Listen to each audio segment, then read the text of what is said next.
St. Joe's researchers and their teams have had several incredible achievements since our last update. In November 2024, the Peter Borer Center for Addictions Research celebrated its 10-year anniversary during a special event at our West 5th campus. It included presentations from faculty members, local partners, people with lived experience with addiction, and the Boris family. Following the presentations, trainees and staff held a research poster session to showcase their recent projects and initiatives to the broader community.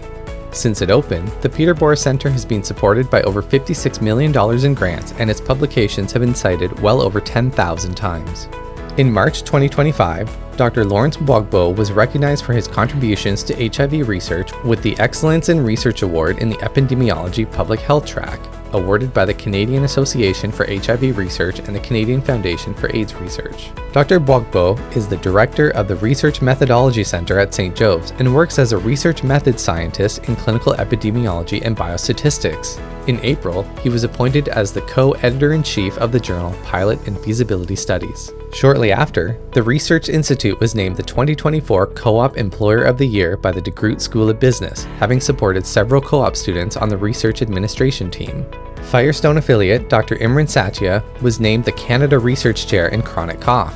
He consults on patients with chronic cough, asthma, and complex airway diseases, and has a broad research interest in understanding mechanisms, developing measurement tools, and seeking new treatments for these troublesome conditions. Then in May, Firestone grad student Sudesh Nadar was one of 3 winners of the Mettler Toledo Life Sciences Award. The prize included a set of Mettler Toledo and Rainin lab equipment valued at over $35,000, which she will be sharing with the other trainees in the Firestone Wet Labs. Over the summer, Dr. Deborah Cook was formally inducted into the Canadian Medical Hall of Fame at a special ceremony in Hamilton.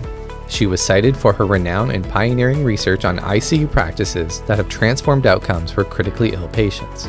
In September, the Canadian Society of Internal Medicine recognized Dr. James Duquetis with the Distinguished Service in General Internal Medicine Award, in recognition of his outstanding contributions to advancing patient care, research, and education in internal medicine. More recently, Dr. Derek Chu was named the CIHR Implementation Science Chair to improve child and youth allergy care, and Dr. Dawn Bowdish was recently recognized with the Leadership and Advocacy Award from Research Canada for her dedication towards the advancement of health research and policy. And finally, 2 affiliates from the Firestone Institute for Respiratory Health, Dr. Sarah Svenningsson and Dr. Marla Beauchamp, had their Canada Research Chairs renewed for another term. Reflecting on some noteworthy events over the last year, we find St. Joe's ranked in first place for hospital research spending growth among medium-sized hospitals, and 22nd overall in Research InfoSource's ranking of Canada's top 40 research hospitals 2024. The highly anticipated annual ranking is typically released in December.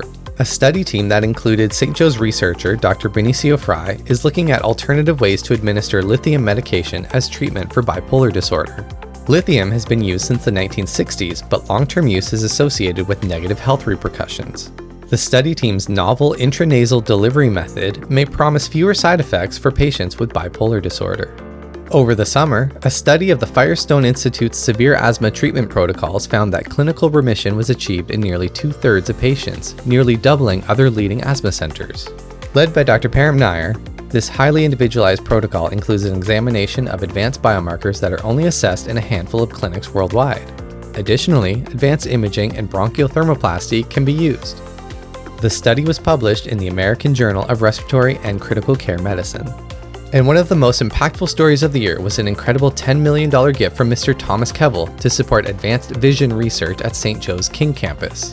After Mr. Kevill's earlier gifts, which totaled more than $1 million, the Vitreoretinal Imaging Lab was named after him. Mr. Kevill's latest gift will accelerate Dr. Varun Chaudhry's research, which aims to combat 2 of Canada's leading causes of blindness, age-related macular degeneration and diabetic retinopathy.